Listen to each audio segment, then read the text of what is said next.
বাংলাদেশ জাতীয়তাবাদী দলের সহসভাপতি, বাংলাদেশ সরকারের সাবেক মন্ত্রী, বারবার নির্বাচিত সংসদ সদস্য, বাংলাদেশের একজন প্রথিতযশা রাজনীতিবিদ, জনাব 4 আগস্ট আমাদেরকে ছেড়ে চিরদিনের মতো বিদায় নিয়েছেন। তার পরিবারের শোক সন্তপ্ত সদস্যরা এবং তার অত্যন্ত ঘনিষ্ঠ শুভাকাঙ্ক্ষীরা আজকে এখানে মিলিত হয়েছেন তার প্রতি শ্রদ্ধা, ভালোবাসা, সম্মান জানানোর জন্য।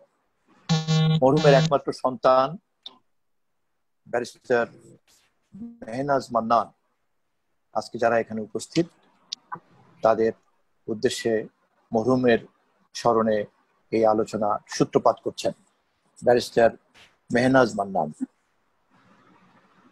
থ্যাংক ইউ স্বপন ভাই। বিসমিল্লাহির রহমানির রহিম। আসসালামু আলাইকুম। আসলে আজকে এই কখনো এক্সপেক্ট করি নাই, না আসলে এটা তো ইনএভিটেবল, মানুষ মরণশীল, মারা যাবেই, কিন্তু নিজের বাবা মার ক্ষেত্রে আসলে এগুলি মানুষ এক্সপেক্ট করতে পারে না। সে 80 বছরই হোক, 100 হোক, 50 হোক, যাই হোক, যা ঘটার ঘটে গেছে, আল্লাহ নিয়ে গেছেন আব্বাকে।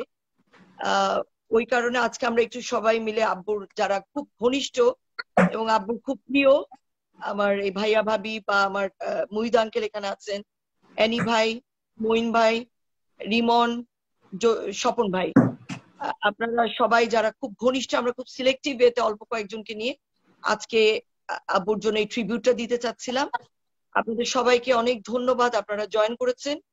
আমার শুধু একটা অনুরোধ থাকবে, আপনারা সবাই আমার আব্বার জন্য দোয়া করবেন। আর এই মুহূর্তে আসলে ওরকম খুব বিশেষ কিছু বলার মতো আমার মন মানসিকতা নাই, সত্যি কথা বলতে। তারপরেও আমি আপনাদের কাছে কৃতজ্ঞ যে আপনারা জয়েন করেছেন আজকে। এইটুকু বলে আমি স্বপন ভাইয়ের কাছে ফেরত যাচ্ছি। অনুভব করি ব্যারিস্টার মেহনাজ মান্নান মরহুমের একমাত্র সন্তান এবং তার মনের অবস্থা, তার মানসিকতা, তার শোক, তার ব্যথা আমরা সবাই অনুভব করি। তবে সরি স্বপন ভাই, একটা কথা বলতে পারি? জাস্ট হ্যাঁ, একটা কথা না বললেই না, যেটা আমার প্রথমে বলা উচিত ছিল কিন্তু পরে আর সুযোগ হয় কিনা।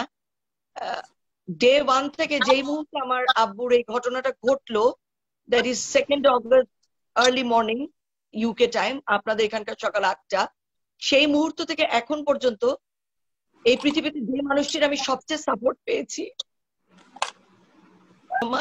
ভাবি, উনি মেন্টালি সাপোর্ট শুধু না, উনি একটা ডক্টর হিসাবে ওনার যতটুকু দায়িত্ব, মানে উনি আউট অফ দ্য ওয়ে অনেক কিছু করেছেন, অনেক। এইটুকু আমি শুধু বলতে চাই, ওনার কাছে আমি চিরকৃতজ্ঞ থাকবো। Thank you. পরিবারের পক্ষ থেকে পরিবারের সদস্যরা, বিশেষ করে মরহুমের একমাত্র কন্যা ব্যারিস্টার মেহনাজ মান্নান এবং মরহুমের জামাতা ব্যারিস্টার নাসিরউদ্দিন অসীম এখানে উপস্থিত। মরহুম তার একমাত্র কন্যা এবং জামাতা এবং 2 নাতি নাতনি রেখে বিদায় নিয়েছেন। এখানে উপস্থিত আছেন মরহুমের পরিবারের সবচেয়ে ঘনিষ্ঠতম যারা ছিলেন, ঘনিষ্ঠ ছিলেন, ভালো মন্দ বিপদে আপদে যারা সবসময় কাছে ছিলেন। মেহনাজ তাদেরকেই আজকে তার এই শোক ব্যক্ত করার জন্য, শোক বিনিময় করার জন্য ডেকেছেন। আমার বিশ্বাস যে আজকের এই উপস্থিতির মধ্য দিয়ে মেহনাজের ব্যথার ভার অনেকটা লাঘব হবে। জনাব মরহুম আব্দুল মান্নান সাহেব বাংলাদেশের একজন প্রথিতযশা রাজনীতিবিদ, একজন ভদ্র মানুষ, একজন বিবেকবান ব্যক্তিত্ব সম্পন্ন মানুষ হিসেবে সকলের কাছে শ্রদ্ধাভাজন ছিলেন।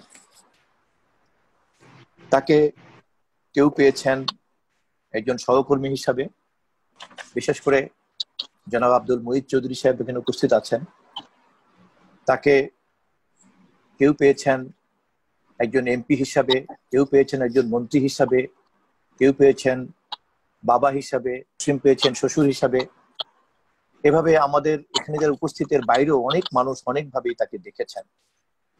বিশেষ করে তার সংসদ সদস্য হিসাবে যে ভূমিকা, আমি ব্যক্তিগতভাবে 6ম পার্লামেন্টে এবং 8ম পার্লামেন্টে জাতীয় সংসদে তার সহকর্মী ছিলাম। আমি দেখেছি সেখানেও তার যে ভূমিকা, অসংখ্য গুণাগ্রহী তিনি রেখে গিয়েছেন। এবং আজকে এখানে যারা উপস্থিত হয়েছেন তারা যেহেতু সবচেয়ে কাছের থেকে তারা দেখেছেন, আমি গত 2 বছর খুব ঘনিষ্ঠভাবে দেখার সৌভাগ্য আমার হয়েছে। আমি কৃতজ্ঞতা জানাই মেহনাজকে যে আজকে এরকম একটা পারিবারিক পরিবেশে আমার শোক জ্ঞাপন করার জন্য একটা সুযোগ আমি পেলাম। প্রথমেই আমি বর্তমানে লন্ডনের পোর্টসমাউথ ইউনিভার্সিটিতে সিনিয়র লেকচারার হিসাবে কাজ করছেন, শিক্ষকতা করছেন মরহুম আব্দুল মান্নান সাহেবের অত্যন্ত স্নেহাস্পদ, তার পরিবারের অত্যন্ত ঘনিষ্ঠ ব্যারিস্টার মেহনাজ মান্নান, ব্যারিস্টার অসীমের অত্যন্ত ঘনিষ্ঠ জনাব গিয়াসউদ্দিন রিমনকে তার স্মৃতিচারণমূলক আলোচনার জন্য অনুরোধ করছি। গিয়াসউদ্দিন রিমন। সম্মানিত সুধীবৃন্দ,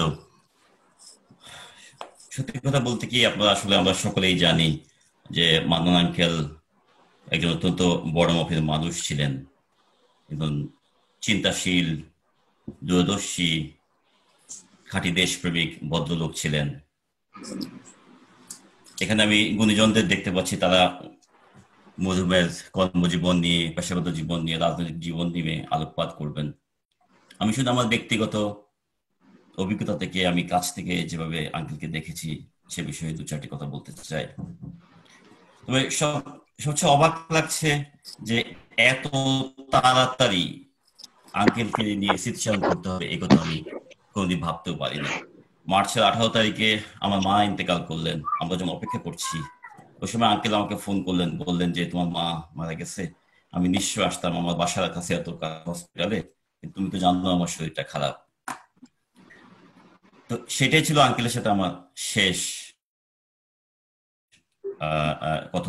কিন্তু ওনাকে আমি চিনি, অসীম ভাই এবং মেহনাজদের বিয়ে যখন হয় তারপর থেকে গত প্রায় 23 বছর ধরে। এবং যেটা স্বপন ভাই বললেন যে অসীম ভাই ওনাকে শ্বশুর হিসেবে পেয়েছেন, কিন্তু আমার কাছে মনে হয়েছে সবসময় আঙ্কেল কখনো তাকে জামাতা হিসেবে দেখেন নাই, তাকে সবসময় ছেলে হিসেবে দেখেছেন, সন্তান হিসেবে দেখেছেন। এবং নট অনলি অসীম ভাই, আমরা যারা ওনার বন্ধু হিসাবে, ছোট ভাই হিসাবে আমরা সেখানে গিয়েছি, তাদের সঙ্গে কিন্তু উনি মানে যে পিতৃতুল্য আচরণ করেছেন, আমাদেরকে সন্তানের মতো স্নেহ তিনি দিয়েছেন।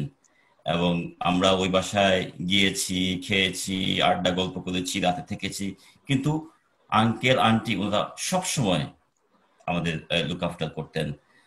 এবং আমার এখনো মানে মনে পড়ে যে পরবর্তীতে যখন আমি সিভিল সার্ভেন্ট হিসেবে ওনার এলাকায় নবাবগঞ্জে একবার পোস্টিং নিয়ে গেলাম, তখন উনি একদিন সন্ধ্যাবেলায় গেলেন, বন্যা ছিল, আমার থাকার জায়গা নেই।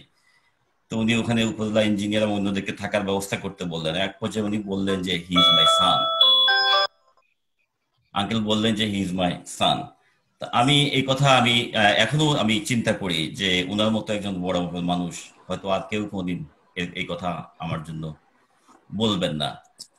এবং এই যে কথাটা উনি বললেন, এখানে কিন্তু উনার মহত্ব, যে উনি যে কত বড় হৃদয়ের অধিকারী, সেই জিনিসটা এখানে ফুটে ওঠে। এবং ওই নবাবগঞ্জে থাকার সময় আমি দেখেছি যে উনি তখনও জাস্ট ইমিডিয়েট ফার্স্ট মিনিস্টার, তখন উনি কারেন্ট এমপি, সিটিং এমপি, কিন্তু কোন ধরনের ওখানকার রাজনীতি, ওখানকার প্রশাসনিক কোনো কর্মকাণ্ডে, থানা, পুলিশ বা সিভিল অ্যাডমিনিস্ট্রেশনের কোনো কর্মকাণ্ডে উনি কখনোই কোনো ধরনের ইন্টারফেয়ার করতেন না, যেটা এখনকার সময়ে বলতে গেলে বিরল একটা উদাহরণ। তারও আগে আমরা 2001 সালে নির্বাচনী প্রচারণার সময়, তখন আমি জাস্ট মেহনাজ অসীমদের বন্ধু হিসেবে আমরা নির্বাচনী প্রচারণায় গেলাম একবার। তো আমরা একটা গ্রামে গেলাম, সেখানে প্রতিপক্ষ আমাদের উপর আক্রমণ করলেন। তখন মেহনাজ, আমি, সাথী অসীমের ছোট বোন, আমরা একটা ঘরে আশ্রয় নিলাম। ওখান থেকে ফোন করলাম এবং আমি অবাক হয়ে গেলাম, ওনার ইলেকশন ক্যাম্পেইন সব রেখে আঙ্কেল কিন্তু নিজে একটা ইঞ্জিন চালিত নৌকায় করে উনি ওখানে চলে আসলেন আমাদেরকে সেখান থেকে উদ্ধার করে নেবার জন্য। ওনার যে ভালোবাসা, যে স্নেহ, মমতা, সেটা তিনি দেখিয়েছেন। অসীম ভাইয়ের বিয়ের পরে উনি একবার অ্যারেস্ট হলেন, ওই সময় সাবটারের একটা মামলা অ্যারেস্ট হলেন। বেরিয়ে আসার পরে একবার হরতাল ছিল, তো হরতালের আগের দিন রাতে ওই বাসায় ছিলাম। ভোরবেলা আঙ্কেল আমাকে দরজায় নক করলেন, আমি গেস্ট রুমে, দরজা নক করলেন। তো আমি উঠলাম, বললো যে রেডি হয়ে নাও, চলো আমরা বের হবো, ওরা তোমার আন্টি আর অসীম মেহনাজ ঘুমাক। আমি কুইকলি রেডি হতে উনি বললেন যে পাশেই ওই ব্রেকফাস্ট রুম, বললো আসো ব্রেকফাস্ট করে নি। আমি একটু চারদিকে তাকাচ্ছিলাম, কোথায় কিভাবে ব্রেকফাস্ট করবো। তো আঙ্কেল হাসতে হাসতে আমাকে বললেন যে আমি তো বিলেতে ছিলাম, আমি জানি কিভাবে ব্রেকফাস্ট করতে হয়, তুমি আসো আমার সাথে। উনি ব্রেড টোস্ট করে জ্যাম দিয়ে করে কুইকলি কফি বানিয়ে, আমি এতটাই লজ্জিত, কিন্তু উনি একদম মানে স্বাভাবিকভাবেই, এবং ওই সময় উনি গল্প করতেছিলেন যে ওনার যে মানে very strong sense of humour, সেটা আমি তখন দেখলাম। উনি ওনার বিলাতের স্মৃতিচারণ করতেছিলেন যে উনি কোথায় বিফ কিনতে যেতেন, কোথায় ওই ঈদের নামাজ পড়তে যেতেন, কিভাবে প্রথম বিলেতে এসে থাকার জায়গা হলো সেটা। এবং বিশেষ করে সর্বশেষ যখন ওনারা লন্ডনে আসলেন আন্টি সহ, আন্টির একটা কথা আমার এখনো মনে পড়ে। আন্টি ইন্তেকাল করেছেন, 2.5 বছর হয়ে গেল। আমি আন্টির রহিম মাগফিরাত কামনা করি, আন্টির রহিম মাগফিরাত কামনা করি। তো আন্টি বলছেন যে আমাদের বিয়ের পরে তোমার আঙ্কেল সহ বিলাতে এসেছিলাম, আইল অফ ওয়াইটে আমরা বেড়াতে গিয়েছিলাম। তো এত বছর পরে আবার লাইফকে, আই থিঙ্ক নিয়ারলি 45 ইয়ার্স পরে লাইফকে আবার রিভিজিট করলাম। এবং গাড়িতে ওঠার সময় আন্টি আমাকে বলছিলেন, আমার মাথায় হাত দিয়ে, যে রিমন, তোমাদের সঙ্গে হয়তো আর দেখা নাও হতে পারে, এইভাবে করে চলে যাবেন। কিন্তু আঙ্কেলকে আমি সবসময় দেখেছি শক্ত, এবং উনি ওইবার আমাকে ওই দিন বলছিলেন যে তুমি ব্যারিস্টার হয়েছো, তুমি দেশে চলে আসো, হ্যাঁ আমি তোমার জন্য সংবর্ধনা আয়োজন করবো, আমি তোমাকে সবার সঙ্গে পরিচয় করিয়ে দেবো। এবং উনি একটা শেষ কথা বললেন যে আমরা বেঁচে থাকতে তোমরা ফিরে আসো, যাতে আমি তোমাদেরকে সবার সঙ্গে পরিচয় করিতে পারি। ওই যে মানে পিতৃসুলভ যে স্নেহ, ওই জিনিসটা মানে ওনার মধ্যে যে আমি দেখেছি, এটা আমি মনে করি এখনকার সময়ে এটা সত্যি খুব বিরল।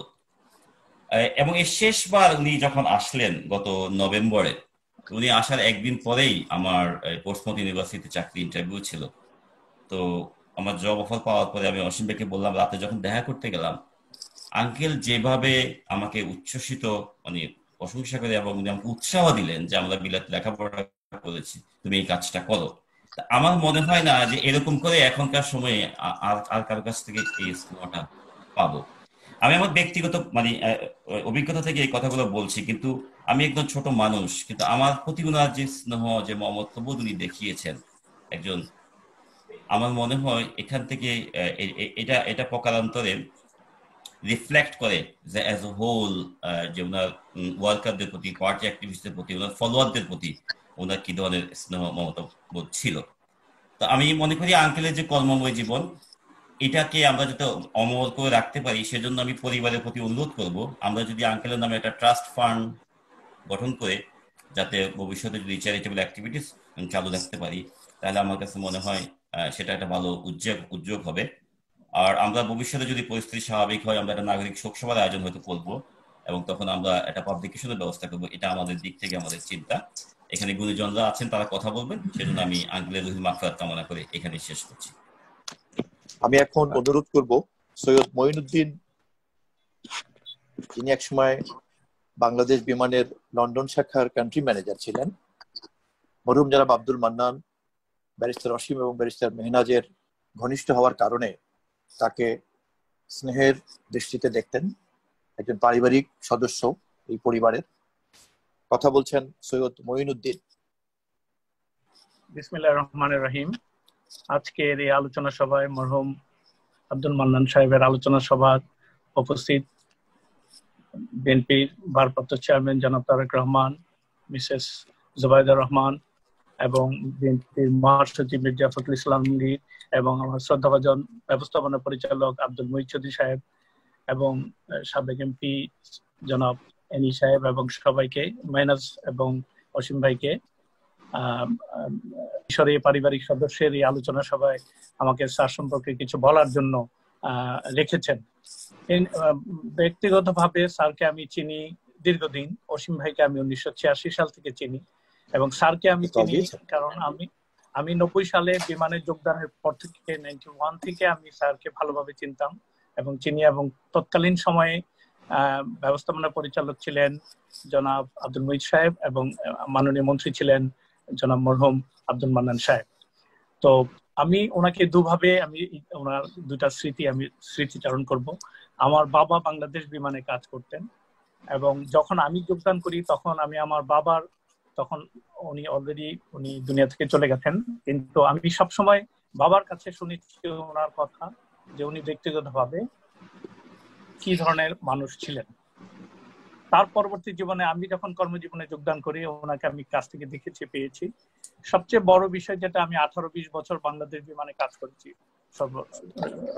এই টোটাল সময়ের মধ্যে আমি যে জিনিসটা ওনার সম্পর্কে শুনেছি যে বিমানের আজ অব্দি বিমানের যে বিমানের এই দীর্ঘ 48-49 বছর বয়সের মধ্যে সবচেয়ে গোল্ডেন পিরিয়ড ছিল জনাব মান্নান সাহেব এবং আব্দুল মুহিত চৌধুরী সাহেবের সময়, সেই কম্বিনেশনে বিমানের ব্যবস্থাপনা।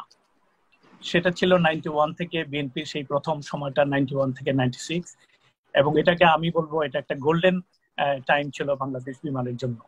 বিমান এ যাবৎকালে 48 বছরের যতটা সময় প্রফিট করেছিল, মুনাফা করেছিল এবং একটা ভালো অর্থনৈতিক অবস্থার মধ্যে ছিল কাঠামোগত ভাবে, সেই সময়টা ছিল সবচেয়ে উল্লেখযোগ্য 1991 থেকে 96, এবং সেই সময় 4 বার বিমান প্রফিট করেছিল, যেটা আজ অবধি যদি 6-7 বার টোটাল প্রফিট হয়ে থাকে, অর্ধেকের চেয়ে বেশি সময় সে সময় বিমান মুনাফা করেছিল। এটা একটা জিনিস, ওনাদের দক্ষতা এবং ব্যবস্থাপনার একটা বিরাট নজির। ব্যক্তিগতভাবে, রাজনৈতিকভাবে আমি ওনার সম্পর্কে যেটুকু শুনেছি দেখেছি, উনি ব্যক্তিগতভাবে মানুষের কাছে খুব শ্রদ্ধাভাজন ছিলেন, এবং বিমান থাকাকালীন সময়ে যত কলিগ, যত মানুষকে আমি পেয়েছি, সবসময় আমি শুনতাম যে মান্নান সাহেব এমন একজন মানুষ ছিলেন, উনি বিমানের ব্যবস্থাপনা পরিচালক ছিলেন, একটা দীর্ঘ সময়ের ডাইরেক্টর ফাইন্যান্স ছিলেন, সেই জন্য বিমানের ভিতরে উনি জানতেন, এবং বিমানের ইনস এন্ড আউট জানার কারণে উনি বিমানকে দক্ষ ব্যবস্থাপনা যাকে বলে ম্যানেজমেন্ট, সেইভাবে উনি ওইভাবে বিমানকে গড়ে তুলেছিলেন।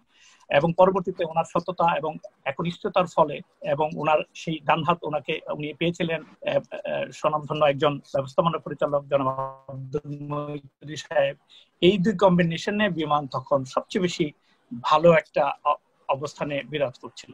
সেকেন্ড অ্যাচিভমেন্ট যেটা বিমানের হয়েছিল সেটা হলো যে ওই সময় বিমান লন্ডনের মতো জায়গায় কন্ডিউটি স্ট্রিটে, 17 নম্বর কন্ডিউটি স্ট্রিটে তখন একটা স্থানীয় একটা অফিস 4 তলা 5 তলা একটা বিল্ডিং কিনতে সক্ষম হয়েছিল। যে বিল্ডিংটা, এই অ্যাসেটটা কেনার কারণে ওই সময় 750,000 দিয়ে, স্যার হয়তো মনে থাকবে মুহিত চৌধুরী স্যার তখন ছিলেন এমডি, আর মান্নান সাহেবের নির্দেশে এটা করা হয়েছিল বিএনপির ওই সরকারের সময়ে, এবং আজকে সেটা হয়তো অনেক 15-20 মিলিয়নের সম্পদ বিমানের হয়েছে। তো যাই হোক, এগুলি হলো বিমানের ওনার কর্মদক্ষতা এবং ইয়ের জন্য। তো উনি ব্যক্তিগতভাবে, আমি যেহেতু অসীম সাহেবকে আমি সেই 1986 ছাত্র জীবন থেকে চিনতাম, পরবর্তীতে লন্ডনে আসার পরে ওনার সাথে আমার আরো ঘনিষ্ঠতা হয়। ওনার ফ্যামিলি পারিবারিকভাবে আমাদের পারিবারিক বন্ধু হিসেবে আমরা ডে টু ডে লাইফে আমরা চলতে থাকি। এই সময়ের মধ্যে আমি ওনাকে, মান্নান সাহেবকে আমি কয়েকবার দেখেছি। একবার গত কয়েক বছর আগে যখন তারেক রহমান সাহেব ফ্যামিলি সহ এই দেশে আসলেন, প্রথম যে ঈদটা হলো, এক ঈদের সময় আমরা একসাথে ঈদ করলাম, সেই ঈদের সময় আমরা একসাথে বাইরে খাওয়া দাওয়া করলাম, তখন মান্নান সাহেব উপস্থিত ছিলেন, এবং আমাকে অনেকদিন পরে দেখে উনি খুব আন্তরিকতার সহিত আমাকে অনেক জয় জিজ্ঞেস করেছিলেন। এবং পরবর্তীতে মেনাজ আপাদের বাসায় যতবার আমি ওনাকে দেখেছি, উনি যে পিতৃতুল্য, আমার বাবা মারা যাওয়ার পরে উনি সবসময় বলতেন তোমার বাবা খুব ভালো অফিসার ছিল, তুমিও ভালো, ইত্যাদি ইত্যাদি। তো ওই আবেগটা, ওই ফিলিংসটা আমি কখনো ভুলবো না। আর সবচেয়ে আরেকটা ইন্টারেস্টিং ঘটনা, এটা বলে আমি আমার এই বক্তব্য শেষ করবো, কারণ সবাই অনেকের কাছ থেকে আমরা শুনবো অনেক অনেক অনেক ইম্পর্টেন্ট কথাবার্তা, যারা ওনাকে আরো কাছ থেকে ওনার সাথে কাজ করেছেন, দেখেছেন। সেটা হলো যে 1991-92 সালে আমি তখন বিমানে কাজ করি, কিন্তু তখন আমি বিমানে তখন যে ডিপার্টমেন্টে কাজ করতাম, আমার স্যালারি ছিল খুব অল্প, আমার ফ্যামিলি, বড় ফ্যামিলি, ভাই বোন অনেকগুলো, আমাকে চালাতে কষ্ট হচ্ছিল। তো তখন যেভাবে হোক ওনাকে অনুরোধ করা হলো মান্নান সাহেবকে যে আমি যেন অন্য একটা ডিপার্টমেন্ট, তখন ওই সময়ে বিমানের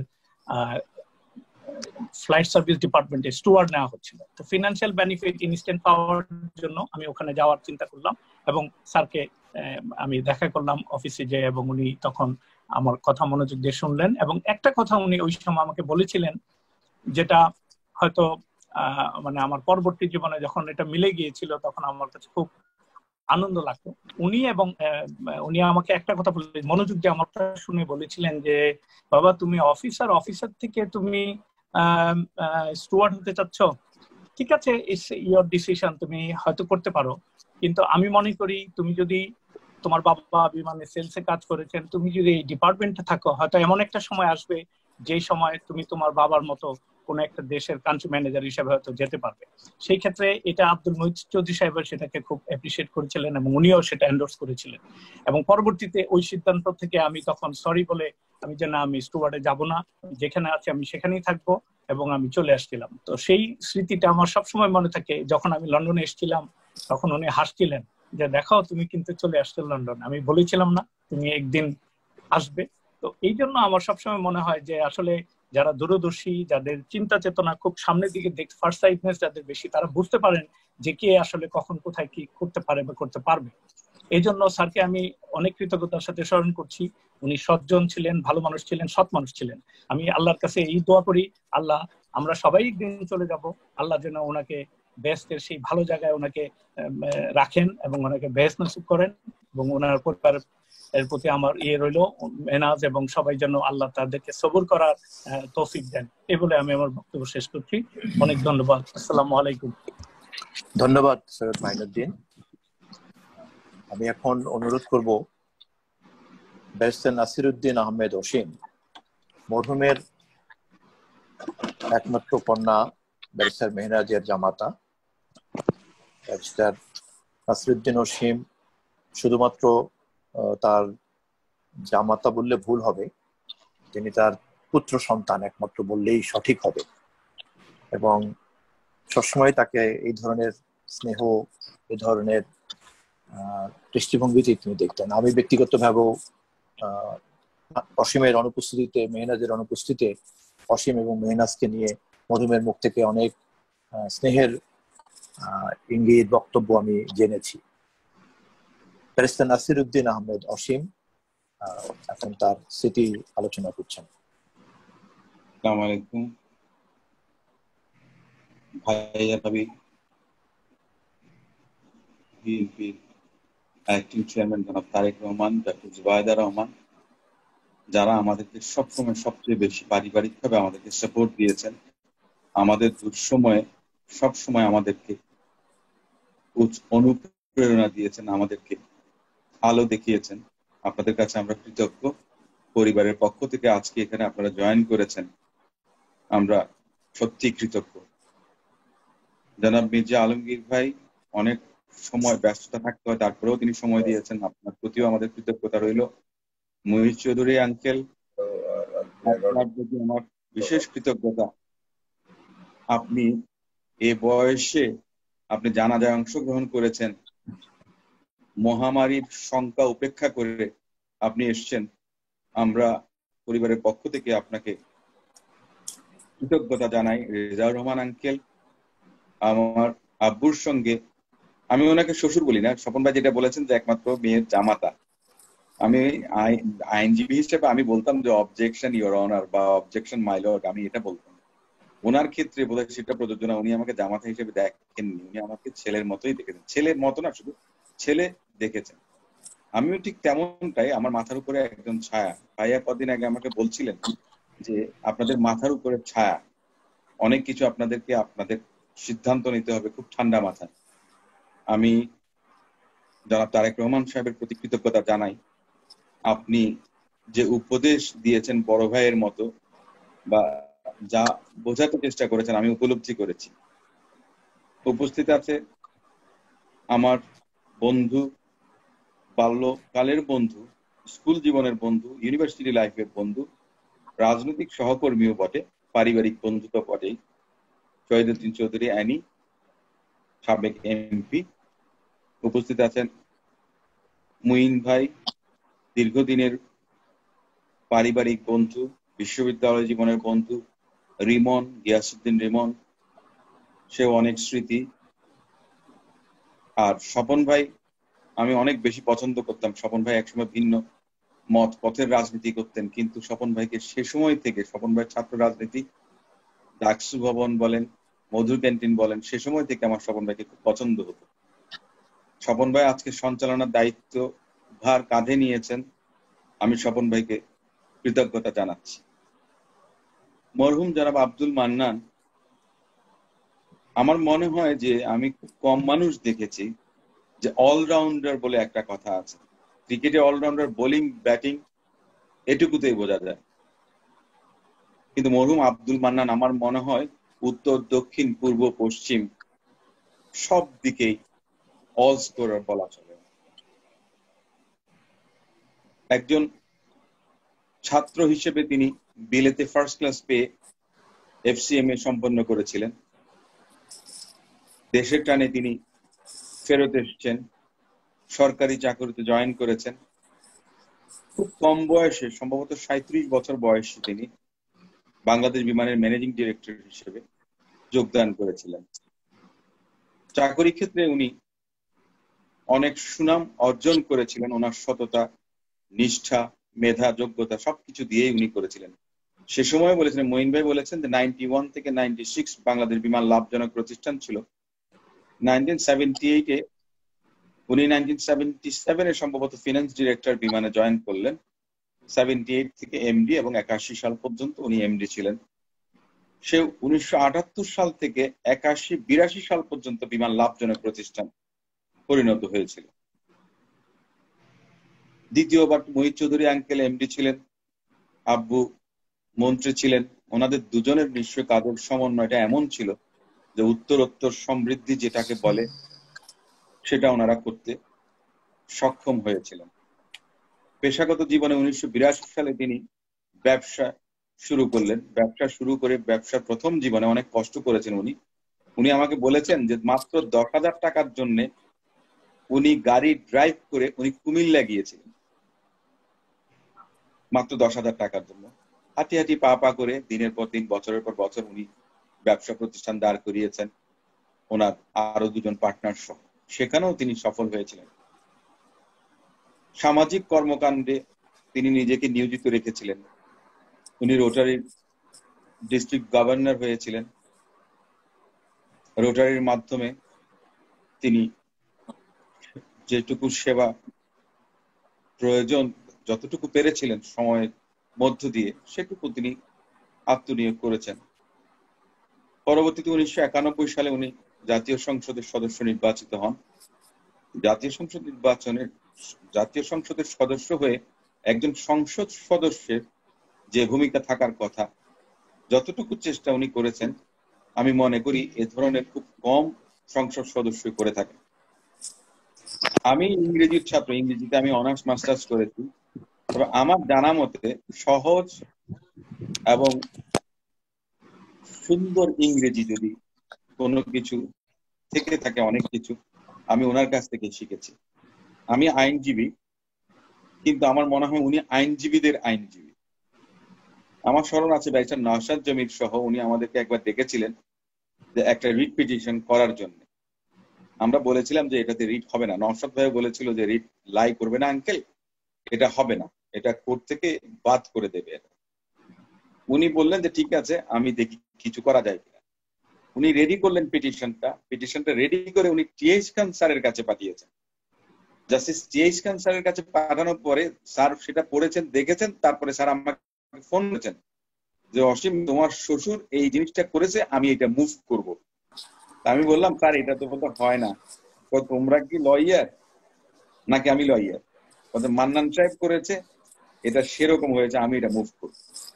সেজন্যই বলছি ওনার কিন্তু আইনের দিকেও অনেক বলা চলে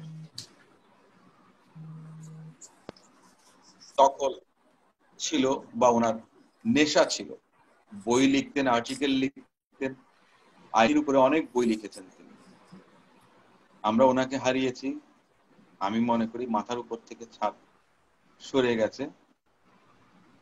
আমরা যেন আমাদের পরিবারের, আমার স্ত্রী, আমার কন্যা সন্তান, পুত্র সন্তান, আমাদের দুজন সন্তান সহ আমরা যেন আগামী দিনগুলো সুন্দরভাবে চলতে পারি। আপনারা আমাদের জন্য দোয়া করবেন। আজকে আপনারা এখানে উপস্থিত হয়েছেন, আপনাদের সকলকে আমি কৃতজ্ঞতা জানাচ্ছি। আরেকটি কথা না বললেই নয়, জনপ্রতিনিধি হিসেবে তিনি কেমন ছিলেন সেটা আমি দেখেছি ওনার এলাকায় গিয়ে, যেখানে এখনকার রাজনৈতিক সংস্কৃতি এমন একটা পর্যায়ে যে অন্য দলের কেউ মারা গেলে দেখা গেছে আমরা হয়তো বলি, আমরা শোকবাণী দেই, বা অন্যরা হয়তো দেখা গেছে যে আপনার ইন্নানিল্লাটাও পড়ে না। বা বিভিন্ন ধরনের কটু মন্তব্য, বাজে মন্তব্য করে থাকে, কিন্তু আমার শ্বশুর সাহেব সম্পর্কে আব্বুর জানাজাতে আমি দেখেছি নবাবগঞ্জে আওয়ামী লীগের প্রেসিডেন্ট সেক্রেটারি থেকে আরম্ভ করে উপজেলা চেয়ারম্যানরা, ভাইস চেয়ারম্যানরা যারা আছে প্রত্যেকে এসছেন, প্রত্যেকে বলেছেন যে মান্নান ভাই একজন মানুষ ছিলেন, অন্যরকম মানুষ ছিলেন। এটা খুব প্রাউড ফিল করেছি আমি ওনাকে দেখেছি। আজকে আপনার অনেকেই আমাদেরকে ফোনে সমবেদনা জানিয়েছেন, বলেছেন রেজাউর রহমান আঙ্কেল, উনি 82 বছর বয়স, উনি অ্যাপোলোতে চলে এসেছেন গাড়ি ড্রাইভ করে, এসে উনি আমাকে খোঁজ করলেন। আমি ওনাকে বলেছিলাম যে আপনি কেন আসলেন কষ্ট করে, তখন বললেন যে আমার বাল্যকালের বন্ধু, একসঙ্গে আমরা লন্ডনে ছিলাম, অনেক দিনের পুরনো বন্ধু, রোটারি একসঙ্গে করে জয়েন করেছি, ড্রাইভার নেই তারপরে নিজে ড্রাইভ করে এসেছেন। আমি ওনাকে বলেছিলাম যে আপনার আসার দরকার নেই, ছিল না উচিত, কারণ এই প্যান্ডেমিকের সময় হসপিটালে আসা আরো বিপজ্জনক। মানুষের জন্য যে ভালোবাসা, যে অনুভূতি, সেটার বহিঃপ্রকাশ দেখিয়েছেন অনেকে। যারা ওনার জন্য দোয়া করেছেন প্রত্যেকের কাছে আমি কৃতজ্ঞতা প্রকাশ করছি। আপনারা আজকে সময় দিয়েছেন, আপনাদের সকলকে ধন্যবাদ জানাচ্ছি। বিএনপি নেতা জনাব শহীদুদ্দিন চৌধুরী এনি। বিসমিল্লাহির রহমানির রহিম। বিএনপির ভাইস চেয়ারম্যান এবং সাবেক বিমান প্রতিমন্ত্রী মরহুম আব্দুল মান্নান সাহেবের বিদেহী আত্মার আমি মাগফিরাত কামনা করছি এবং সেই সাথে মহান আল্লাহ তাআলা যেন তাকে বেহেশতে নসিব করেন দোয়া প্রার্থনা করছি। আজকের এই স্মরণ সভায় বিশেষ করে ব্যারিস্টার মেহনাজ মান্নান এবং নাসিরউদ্দিন আহমেদ অসীম পারিবারিকভাবে আয়োজন করেছেন এবং আমাকেও আপনাদের সামনে দুটি কথা বলার সুযোগ তৈরি করে দিয়েছেন, সেজন্য আমি তাদের প্রতি কৃতজ্ঞতা প্রকাশ করছি। আমি যতটুকু জানি যে মরহুম আব্দুল মান্নান সাহেব শহীদ রাষ্ট্রপতি জিয়া রহমানের অত্যন্ত সান্নিধ্যে ছিলেন এবং তার সময়ে তিনি বিমানের দায়িত্ব পালন করেছিলেন। আজকের এই দিনে আমি শহীদ রাষ্ট্রপতি জিয়া রহমানের প্রতি গভীর শ্রদ্ধা নিবেদন করছি। এখানে উপস্থিত রয়েছেন আমাদের অত্যন্ত প্রিয় নেতা, বিএনপির ভারপ্রাপ্ত চেয়ারম্যান জনাব তারেক রহমান। দীর্ঘদিন পর স্বাভাবিক কারণেই এখানে উপস্থিত মিসেস জুবাইদা রহমান, ওনার সাথে দেখা হয়েছে, ওনাকে সালাম জানাচ্ছি। আমাদের সংগ্রামী মহাসচিব মির্জা ফখরুল ইসলাম আলমগীর, সাবেক উপদেষ্টা আব্দুল মহিদ চৌধুরী, ইঞ্জিনিয়ার রেজাউর রহমান, উপস্থিত রয়েছেন আমার ঢাকা বিশ্ববিদ্যালয়ের অত্যন্ত ঘনিষ্ঠ মঈন সাহেব এবং আমাদের এক সময়ে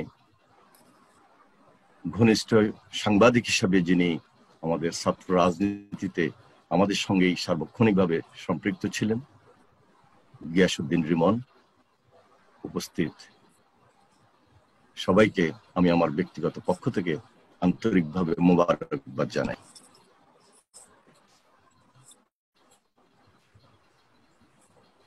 ব্যারিস্টার নাসিরউদ্দিন হাশিম, আপনি নিজেই বলেছেন জহিরুদ্দিন স্বপন ভাই, আসলে আমরা স্কুল থেকেই একসঙ্গে লক্ষ্মীপুরে পড়ালেখা করেছি।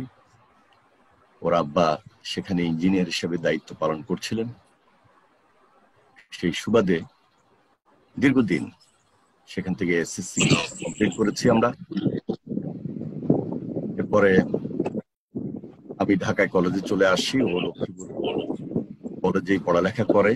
আবার ঢাকা বিশ্ববিদ্যালয়ে একসঙ্গে পড়ালেখা করেছি, একসঙ্গে ছাত্র রাজনীতি করেছি। ব্যারিস্টার অসীমের বন্ধুত্বের সম্পর্কের কারণেই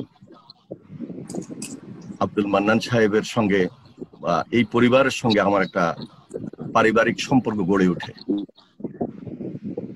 এবং ব্যারিস্টার মেহনাজ মান্নান, ব্যারিস্টার নাসিরউদ্দিন আহমেদ অসীম, আমরা বন্ধু বান্ধবের মতোই সবসময় বাসায়, যেটা গিয়াসউদ্দিন রিমন বলেছিলেন, এই আড্ডা দেওয়া, গল্প করা, খুব স্বাভাবিক কারণেই রাজনৈতিক পরিচয় এবং পারিবারিক সম্পর্ক দুটি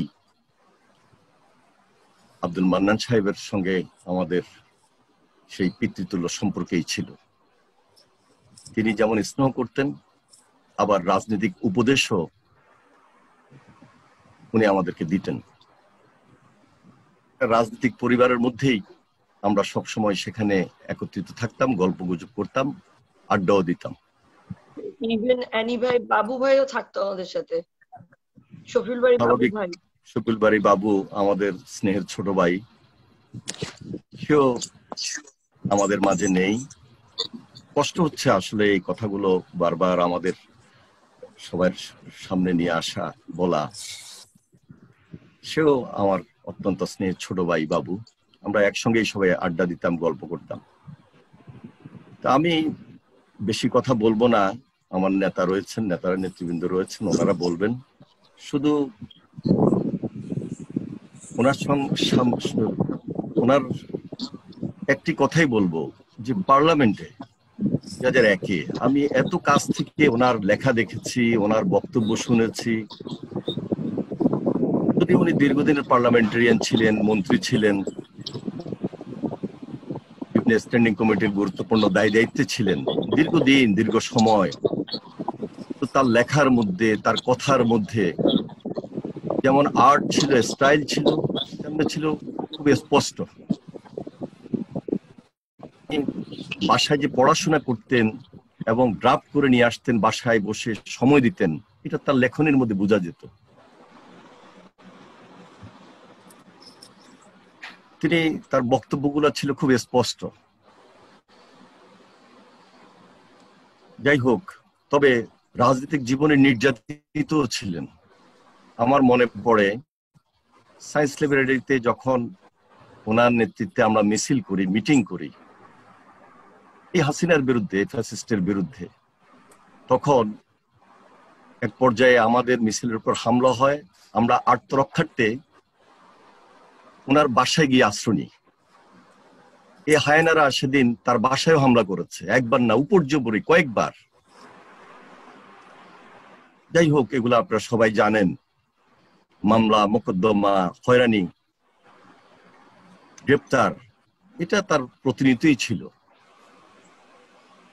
যাই হোক, আমরা রাজনীতিক, ওনারা রাজনৈতিক পরিবারের লোক, আমরা রাজনৈতিক পরিবারের লোক, কিন্তু এই রাজনীতি হওয়ার কথা ছিল না।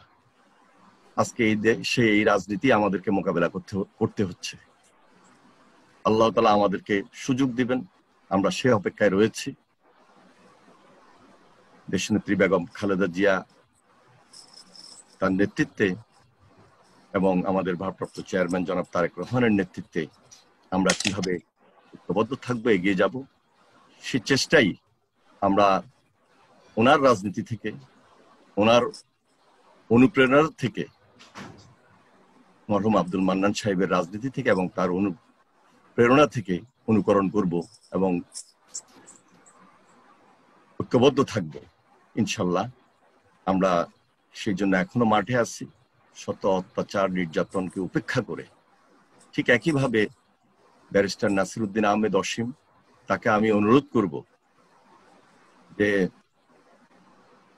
রাজনীতি ছাত্র জীবনেও করেছো, এখনো করছো, ইনশাল্লাহ আগের মতো আমরা একত্রেই এখানে থেকে এই অত্যাচার, নির্যাতনকে মোকাবেলা করব। ধন্যবাদ শহীদউদ্দিন চৌধুরী এনি।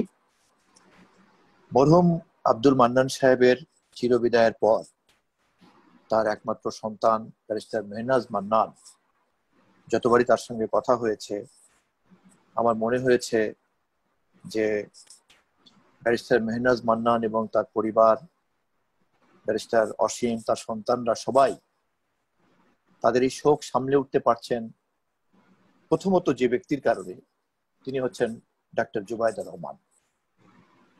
এত বারবার এই শোক সন্তপ্ত পরিবারের সদস্যদের মুখ থেকে ডাক্তার জুবাইদা রহমানের যে মানবিক দায়িত্ব, তার যে তৎপরতা, তার যে অনুভূতি তারা বারবার ব্যক্ত করছিলেন, তাদের পিতৃ বিদায়ের এই শোক অনেকটাই কেটে গিয়েছে ডাক্তার জুবাইদা রহমানের যে পৃষ্ঠপোষকতা, তার যে মনোযোগ, তার যে স্নেহ।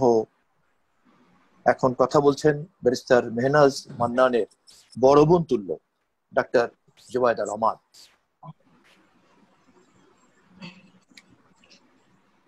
আসসালামু আলাইকুম। আজকে এরকম স্মরণ সভায় অংশ নিতে হবে এটা আসলে আশা করিনি। যখন কয়েক মাস আগে চাচার সাথে দেখা হলো, উনি আমার পিতৃতুল্য, এবং প্রথমেই আজকে ওনার আত্মার মাগফিরাত কামনা করছি। আল্লাহ তাআলা ওনাকে জান্নাতুল ফেরদৌস দান করুক। উনাকে দেখে একটা কথা সবসময় মনে হয়েছে যে যে কোনো মানুষকে খুব অল্প সময় উনি একদম আপন করে নিতে পারতেন। এবং যখনই আমি ওনার সাথে দেখা হয়েছে, কখনো মনে হয়নি যে পরিবার থেকে আলাদা। উনি বলেছেন ঝনু মা বলে আমাকে সম্বোধন করেছেন। এজন্যই বারে বারে মনে হচ্ছে যে এই পিতৃতুল্য মানুষটাকে আর দেখতে পারবো না। কিন্তু আমরা মনে করি যে পারিবারিক সম্পর্ক এবং সর্বোপরি ভালোবাসার সম্পর্ক এমন একটি সম্পর্ক যে মানুষ সামনে না থাকলেও সে কিন্তু আমাদের আশেপাশেই থাকে।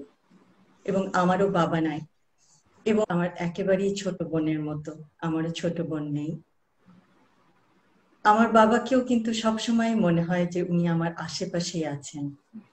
এবং মেহনাজ, একটা কথাই বলবো যে আঙ্কেল হয়তো শারীরিকভাবে আমার সামনে নাই, তোমার সামনে নাই, তার যারা কলিগ ছিলেন, তার যারা শুভাকাঙ্ক্ষী ছিলেন, তার যারা অ্যাডমায়ারার ছিলেন, তাদের মধ্যে নাই।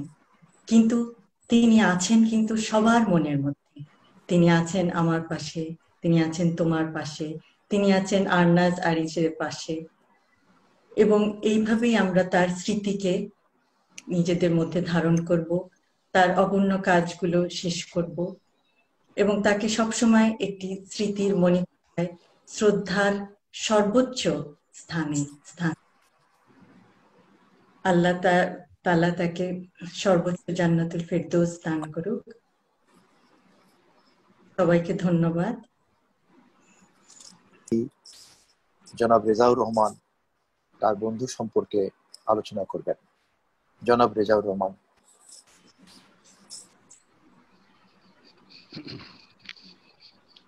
আসসালামু আলাইকুম। আমি মান্নান সাহেবের আজকের এই অনুষ্ঠানে এসে আমি কৃতজ্ঞতা প্রকাশ করছি তার মেয়ে এবং জামাতার এবং আপনাদের সবাইকে। সুধীবৃন্দ, মান্নান সাহেব আর আমার পরিচয় বেশ কিছুদিন হলো, বেশ কিছুদিন। কিভাবে যে এত অন্তরঙ্গতা হয়ে গেছে সেটা আমরা বুঝি নাই। সেই দিন সকালে বুঝলাম যখন আমাদের এক সদস্য টেলিফোন করে বললেন যে মান্নান সাহেব খুব খারাপ অবস্থায়। যাই হোক, তো আমি বেশিক্ষণ কথা বলবো না, আমার একটু ইয়ে আছে। তো আমি লন্ডন থেকে শুনেছি, আমার দুই শালক, তারা অ্যাকাউন্টেন্ট ছিল এবং মান্নান সাহেবের বন্ধু ছিলেন, তাদের কাছ থেকে শুনেছি যে খুব ভালো একটা ছেলে আব্দুল মান্নান ওদের সঙ্গে পড়ে। এইটুকুই। তারপরে দেশে আমি 68 এসেছিলাম 3 বছরের জন্য। সেই সময় মান্নান সাহেবের সঙ্গে একদিন দেখা হলো। তারপরে দেশ স্বাধীন হলো। দেশ স্বাধীনের পরে 73 সালে আমার মনে হয় একদিন আমি মান্নান সাহেবের বাসায় গল্প করছি নানা রকম ইয়েতে। তো আপনারা চিনবেন ডক্টর আব্দুল গানি। ডক্টর গানি এসে উনি বললেন যে উনি রোটারি ক্লাব থেকে এসছেন, উনি মান্নান সাহেবকে রোটারিয়ান করাতে চান। তো মান্নান সাহেব আমি দুঃখিত, মাঝে মাঝে আমি মান্নান বলতে পারি, কি জন্য আমার মান্নান সাহেব বলার অভ্যাসটা অনেকদিন আগে চলে গেছে। তো মান্নান সাহেব বলেন যে আমাকে যদি রোটারিয়ান করতে হয় তাহলে আপনি আব্বার নাম ধরেই ডাকেন প্লিজ। Thank you Mehraj. তো উনি বললেন যে আমার এই বন্ধুটাকে যদি করেন তাহলে আমি রোটারিয়ান হতে পারি, কারণ আমি মনে হয় যে উনি খুব কাজে, উনি দেশে থেকে গেছেন শুধু এই দেশ স্বাধীন হওয়ার পরে, ওই 7ই মার্চের বক্তৃতা শুনে। তো যাই হোক, তারপরে আমরা দুজনেই রোটারিয়ান হলাম। তো আমি মাঝে মাঝে এসেই খুঁজতাম 70-71 দিকে যে দেশে সোনার বাংলা সোনা কোথায়।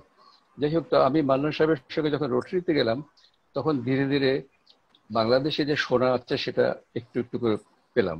ওরও ইচ্ছা ছিল, আমারও ইচ্ছা ছিল। সোনাটা হলো যে এই দেশটা ভালো কাজ করার জন্য যে সুযোগ, ওইটাকে আমি বলবো সোনার খনি। বাংলাদেশে এত বেশি ভালো কাজ করার সুযোগ আছে যে যে করতে চায় তার সারা জীবনেও সে শেষ করতে পারবে না। এনিওয়ে, তো আমরা দুজন রোটারিয়ান হলাম 73-তে একই দিনে। তারপরে ধীরে ধীরে মান্নানের সঙ্গে আমার সখ্যতা কিভাবে যে গড়ে উঠছে আমি জানি না। ও খুব খাটতে ভালোবাসতো এবং ওর অনেক গুণের মাঝখানে একটা গুণ আমার সবচেয়ে ভালো লেগেছে, যে ওর ভিতরে কোনো ডাবল স্ট্যান্ডার্ড ছিল না। ও যা বলতো ও মন থেকে বলতো এবং সেটা সবসময় আমরা পেতাম। তো এইভাবে আমরা একটার পর একটা বছর কাটিয়ে দিয়েছি। আমরা অসংখ্য আই ক্যাম্প করতাম মানুষের গ্রামে, যে যখন আমরা 100-150 মানুষের বুড়ো বুড়ি চোখের অপারেশন করে দৃষ্টি ফিরিয়ে আনতাম, তখন ওরা আমাদের হাত ধরে বলতো, বাবারে কতদিন চোখে দেখি নাই, আবার তোমরা আসলে। এইসব জিনিসগুলো দেখে আমরা আরো বেশি ইনভলভ হয়ে গেলাম। আই ক্যাম্প করেছি, তারপরে ঝড়ে সমস্ত ফরিদপুরের চরে সব বাড়ি উড়ে গেছে, আমরা কয়েকজনে মিলে সেই সব বাড়িগুলো করেছি। আমাদের নিজেদের টাকা আমরা বেশি খরচ করতাম না। আপনারা জানেন রোটারি মুভমেন্টে আমরা হাতেরও সময় দিতে হতো অনেক, উনিও সময় দিতেন, আমিও দিতাম। তো ধীরে ধীরে আরো ঘনিষ্ঠতা হয়। তারপরে আমরা বেশ কয়েকবার বিদেশে কনফারেন্সে গিয়েছি একসঙ্গে, আমরা সপরিবারে 3-4টা ফ্যামিলি আমরা যেতাম। সেই যে যাওয়া এবং সেই যে সঙ্গ, এখানে মানুষের ভেতরের অনেক গুণাগুণ ভালো করে দেখা যায়। আপনি অফিসে, আদালতে, ব্যবসায়, কোর্টে, এখানে যতটা বুঝবেন, আপনি যখন ট্যুরে যাবেন 1 মাস, এই 15 দিন 10 দিনে বিদেশে ট্যুরে যাবেন, প্রতিটা পদে আপনি সেই মানুষের ভেতরের সব জিনিস জানতে পারবেন। এইভাবে ধীরে ধীরে ও আমাকে আকৃষ্ট করে। ওর নানা গুণ আছে। একটা তো হলো যে অনেকে, এটা আমাদের ক্লাবে আমরা যখনই কোনো গেস্ট স্পিকার আসতো বলতো এবং সেই শুনে আমরা পরে আবার একটা appreciative vote of thanks move করতে হতো। হঠাৎ করে যদি আমাদের মান্নান সাহেবকে বলা হতো যে আচ্ছা মান্নান সাহেব এবার আপনি ভোট অফ থ্যাঙ্কস দেবেন, কোনো প্রিপারেশন নাই, কিন্তু ওনার মাথায় এত এত ডাটা থাকতো এবং উনি এত তাড়াতাড়ি সে ডাটা রিট্রিভ করতেন। কি সুন্দর করে কোথাকার পয়েন্ট কোথা থেকে নিয়ে এসে উনি সুন্দর করে আস্তে আস্তে কথা বলতেন। ওর আরো অনেক গুণের একটা হলো যে ও খুব জোরে কথা বলতো না, ধীরে ধীরে কথা বলতো। সেই কথার মধ্যে যে সেটা আমরা বুঝতাম কি করে লাগলো। সেই গন্ডগোল, আমি তখন ক্লাবের প্রেসিডেন্ট, তো আমি প্রেসিডেন্ট হিসাবে তো আমার বন্ধুকে একটা হেল্প করবোই। কিন্তু সেই হেল্প করতে করতে 4-5 ঘন্টা পরে আমি আমার 2-3টা বন্ধু আমরা এক্সস্টেড হয়ে গেলাম। কিন্তু মান্নান সাহেবের স্ট্যামিনার এতটুকু কম নাই, উনি তখনও সেই আগে সেই ফর্মুলা নিয়ে ওটা শেষ পর্যন্ত 5:30-6টা যখন মাগরিব হয়ে যায় তখন দেখা গেল যে না, ওনারটাই মানতে হবে, ওনারটাই ঠিক। এই যে স্ট্যামিনা, এই স্ট্যামিনাটা যে কোনো মানুষের মধ্যে যদি থাকে তাহলে তার জন্য কোনো কিছু অসম্ভব না। এইসব নানা রকমের ইয়েতে বছরের পর বছর ওর সঙ্গে আমার একটা সখ্যতা হয়। আরো একটা জিনিস, অনেক গুণ। আর একটা গুণ হলো যে আমাদের মধ্যে বেশিরভাগই দেখি আজকাল একটু অসুখ হলেই মরে গেলাম, আমার এই হবে, আমি কোথায় যাব, কি করব, কোথায় ডাক্তার, এসব হইচই হয়। কিন্তু কোনো দিন বলে নাই যে ওর অসুখটা কি। ওর স্ত্রীটা একটা এত চমৎকার একটা মহিলা, তার যে এত অসুখ কোনোদিন বলেনি যে ও অসুখ, কোনোদিন তার দুঃখের কষ্টের কথা আমাদের বলে নাই। আমরা খবর পেতাম। এমনকি ও একবার ওর নিজের অসুখের জন্য সিঙ্গাপুর গিয়েছে, ফিরে আসলো, শুনলাম যে ওর থেকে তার স্ত্রীর অসুখ অনেক বেশি। খুব খারাপ অবস্থা। তো এইসব দেখে দেখে ধীরে ধীরে আমাদের মধ্যে একটা একটা একটা টান একটা জমে গেছে, এটা আমরা বুঝতে পারিনি। বুঝতে পারলাম সেদিন যেদিন সকালে টেলিফোনটা আসলো। তো আমার আমার মনে হয় সুদীপেন্দ্র আপনাদের সবাই আরো বেশি অনেক কিছু বলবেন। আমি শুধু ওর সোশ্যাল ওয়ার্কটাই ওর জীবনের সঙ্গে আমার জীবনের, আমি ওর ব্যবসাও জানতাম না, ওর প্রফেশন, আমি ইঞ্জিনিয়ার, আমি অ্যাকাউন্টেন্সির কিছুই বুঝি না। আর রাজনীতির সময় আমরা একটা জিনিস দেখতাম, আমরা অবশ্য আমরা নিজেরও কোনো সময় আমাদের বন্ধু বান্ধব মধ্যে কেউ যদি মন্ত্রী হতেন বা বিশাল কিছু হতেন তাহলে আমরা যেতাম না, কেউ জাস্টিস হয়ে গেছেন আমরা যেতাম না। আমরা জানি যে ওই সময়টা তাদেরকে ছেড়ে দেওয়াই ভালো। মানে অনেকে তো আছে অনেক আমরা ওসব কিচ্ছু না, এমনকি কোনো সুপারিশও কোনোদিন করি না, সেজন্য বোধহয় ওর আমাদের উপরে দিয়েছিল। আমি আজকে ধীরে ধীরে আমরা আস্তে আস্তে মান্নান সাহেবকে আর পাবো না, আর সেই মিষ্টি চেহারাটা দেখবো না। সেই ধীরে ধীরে একটু একটু করে রসিক সেই কথা একটা বলবে না। সুতরাং আমরা যতটুকু পারবো, যতদিন পারবো ওর জন্য দোয়া করব, যেন আল্লাহ ওকে করে, আল্লাহ যেন ওর কবর আযাব কম করে দেয়, আল্লাহ যেন এই একটা সত্যিকারের ভালো মানুষকে যেটা উনি প্রতিশ্রুতি দেন সেভাবে যেন ইয়ে করা হয়। ধন্যবাদ জনাব রেজাউর রহমান। আমি এখন আমি অনুরোধ করব বাংলাদেশের সাবেক তত্ত্বাবধায়ক সরকারের উপদেষ্টা মরহুম জনাব আব্দুল মান্নান সাহেব যখন বাংলাদেশ সরকারের বিমান প্রতিমন্ত্রীর দায়িত্বে ছিলেন, তখন তার সহকর্মী হিসাবে বিমান সচিবের দায়িত্ব পালন করেছেন, যিনি একসময় বাংলাদেশ বিমানের ব্যবস্থাপনা পরিচালক ছিলেন, বাংলাদেশের একজন বিশিষ্ট শ্রদ্ধাভাজন নাগরিক জনাব আব্দুল মুহিত চৌধুরী সাহেব।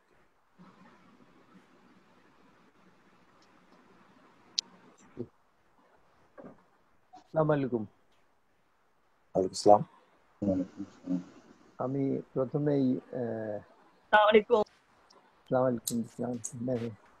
আমি প্রথমেই জনাব মান্নানের প্রয়াণে দুঃখ প্রকাশ করছি এবং আল্লাহর কাছে প্রার্থনা করছি যেন আল্লাহ তাকে জান্নাতুল ফেরদৌস নসিব করেন, তার স্ত্রীকেও। জনাব মান্নানের সঙ্গে আমি আসলে সচিব ছিলাম না, আমি ব্যবস্থাপনা পরিচালক ছিলাম বিমানের, এবং তখনই তার সঙ্গে আমার প্রথম দেখা হয়, পরিচয় হয়। এরপরে আমিও চাকরি থেকে রিটায়ার করি 2000-এ, এবং এই পরবর্তীকালে তার সঙ্গে আমার সম্পর্ক অনেক গাঢ় হয়েছে এবং আমি তাকে খুব ঘনিষ্ঠভাবে চেনার, এবং যেখানে উনি আমার মন্ত্রী ছিলেন আমি তার অধীনে কাজ করেছি, কিন্তু পরবর্তীকালে আমি বলবো যে আমাদের মধ্যে একটা বন্ধুত্বের সম্পর্ক সৃষ্টি হয়েছিল। আসলে বয়সে তিনি আমার চেয়ে খুব বেশি ছিলেন না, অল্প, আমার চেয়ে বেশি বয়স ছিল তার। তো মান্নান সাহেবকে দেখেছি আমি যে অত্যন্ত অমায়িক এবং খুব ভদ্রলোক, এবং আমার আগে আরেকজন বললেন যে মান্নান সাহেব খুব আস্তে আস্তে কথা বলতেন। আরেকটা জিনিস আমি দেখেছি মান্নান সাহেবের, যে তিনি ল অ্যাবাইডিং ছিলেন এবং পারফেক্ট জেন্টলম্যান। এই বিষয়ে আমার মনে হয় যে তার শত্রু মিত্র নির্বিশেষে কেউই দ্বিমত পোষণ করবেন না। আরেকটা জিনিস যেটি আমি দেখেছি তাকে কাজ করার সময়, সেটা হলো যে তিনি খুব থরো ছিলেন। মানে অ্যাকাউন্টেন্ট আমি অনেক দেখেছি, কিন্তু মান্নান সাহেব was a wizard with figures, facts and figures. এবং এর আগে একজন বললেন যে মনে হতো যে তার মাথার মধ্যে অনেক কিছু আছে। আসলেই তার এই দিকটি আমি মনে করি যে খুব গুরুত্বপূর্ণ ছিল। তিনি ফ্যাক্টস এন্ড ফিগার্স নিয়ে সবসময় চলতেন এবং তাৎক্ষণিকভাবে he could recall, his mind was like a computer. তো কিন্তু একটা জিনিস আমি বলতে হয়, মান্নান সাহেবকে যখন থেকে আমি চিনেছি, প্রথম উনি যখন আমার প্রতিমন্ত্রী ছিলেন, আমার কোনোদিনই উনি আর রাজনীতি একসঙ্গে, এটা আমি কোনোদিন চিন্তা করতে পারিনি। আপনারা কিছু মনে করবেন না। আমি সবসময় ভাবতাম যে ইনি কিভাবে রাজনীতির মধ্যে গেলেন, কিন্তু রাজনীতিতেও কিন্তু আসলে তিনি দক্ষতা দেখিয়েছেন তার আচার আচরণের কারণে। মানুষের সঙ্গে মিশার যে তার একটা গুণ ছিল, এটা খুবই আমি মনে করি যে ইম্পর্টেন্ট একটা quality in politics. But otherwise আমি সবসময় মনে করতাম যে তার রাজনীতিতে থাকার কথা নয়, তো তিনি রাজনীতিবিদ ছিলেন এবং ব্যক্তিগত পর্যায়ে তার অবদান বাংলাদেশের ট্যুরিজমের জন্য। আমরা উনি দীর্ঘদিন প্যাসিফিক এশিয়া ট্রাভেল অ্যাসোসিয়েশনের বাংলাদেশ চ্যাপ্টারের প্রেসিডেন্ট ছিলেন। আমরা সবাই মিলেই তাকে অনুরোধ করে রাজি করিয়েছিলাম, কারণ উনি একমাত্র এই বাংলাদেশের ট্যুরিজম সেক্টরে কাজ করার যারা করছিলেন আগের থেকে তাদের মধ্যে যিনি রিলেন্টলেসলি ট্যুরিজম প্রমোশনের জন্য নিজের পকেটের পয়সা খরচ করতে পারতেন এবং করতেন। সো মাচ সো এখানে আরেক সিভিল এভিয়েশনের মিনিস্টার সাহেব আছেন, তিনি জানেন যে পাটাতে বাংলাদেশ সরকার tourism corporation was the member, এখন অবশ্যই ট্যুরিজম বোর্ড হয়েছে, কিন্তু বাংলাদেশ সরকার $3,000 না $4,000 একটা সাবস্ক্রিপশন দিতে হতো অ্যানুয়াল, সেই টাকাটাও দিত না। তো মান্নান সাহেব যতদিন ছিলেন উনি পকেট থেকে, নিজের পকেট থেকে সরকারের হয়ে টাকাটা দিতেন। সরকার তার দলই হোক আর বিরোধী দল, তিনি বিরোধী দলেই থাকেন, এই টাকাটা উনি নিজে দিয়ে দিতেন পাটাকে, দিয়ে আমাদের বাংলাদেশের মেম্বারশিপটা বহাল রাখেন। Mannan Sahib was very fashionable. He was very conscious of how he looks, how he dresses, এবং খুব কেয়ারফুলি তিনি ড্রেস আপ করতেন। আমি যে জিনিসটা দেখেছি, তিনি বিমানে কাজ করেছেন অনেক বেশি সময় এবং বিভিন্ন লেভেলে কাজ করেছেন। ফাইন্যান্সে, তারপরে finance director, he knew almost everything, জ্ঞান ছিল এবং এটা আমার জন্য খুব উপকারী ছিল, কারণ I could always fall back on his একটা জিনিস এবং অনেক খুঁটিনাটি জিনিস। আমি ম্যানেজিং ডিরেক্টর ছিলাম, আমি এখনো এগুলো জানি না, কিন্তু আমি দেখেছি মান্নান সাহেব ডিটেইলস ইঞ্জিনিয়ারিং থেকে শুরু করে আর ফাইন্যান্সে তো নোবডি টু বিট হিম। তো এই পরিস্থিতিতে উনি এইভাবে কাজ করতেন, এটা আমি তার কাছ থেকে শিখি অনেক, আমি নির্দ্বিধায় বলবো। এবং he spend lot of time. আরেকটা জিনিস উনি খুব পরিশ্রম করতে পারতেন, যেটা ওনার এমনি দেখলে মনে হতো না যে তিনি এত পরিশ্রম করতে পারবেন ব্যক্তিগতভাবে, but he is could go through lot of physical pain and efforts to do things. তবে মান্নান একটা জিনিস আমি দেখেছি, ভাবি মারা যাওয়ার পর I so A total transformation in mister Mannan. এবং আমার স্ত্রী 2017 অগাস্টে মারা গেছেন, ভাবি তার কিছুদিন পরে মারা গেছেন। তো আমাদের এরপরে দেখা হতো আজিমপুর কবরস্থানে। আমি প্রথম দিকে কয়েকদিন রেগুলার যেতাম, তারপরে আমি আই ডিসাইডেড যে গুলশান থেকে যাওয়া সম্ভব না, সেই জন্য আমি সব যাই শুক্রবারে সকালে। এবং প্রত্যেক শুক্রবারে মান্নান সাহেবের সঙ্গে দেখা হতো, কিন্তু উনি প্রত্যেক দিন কবরস্থানে যেতেন ভোরবেলা, এবং প্রথম দিকে তো গিয়ে অনেকক্ষণ থাকতেন, আমার সঙ্গে সবসময় দেখা হতো, কথাবার্তা হতো। আর আরেকটা শেষের দিকে উনি যেতেন, কিন্তু আগের মতো অতটা সময় দিতে পারতেন না, শরীর খারাপ, দাঁড়াতে পারতেন না, খুব ধরে ধরে ওনাকে ওনার যে সহকর্মী যারা সাপোর্ট স্টাফ ছিল তারা তাকে গাড়ির ভিতরে নিয়ে যেত। তো তখন বলতেন যে মুহিত সাহেব, আমি এখন বেশি সময় থাকতে পারি না, তো সেই জন্য আমি বাসায় পড়ে টরে তারপরে আসি, এসে এখানে শুধু জিয়ারতটা করি।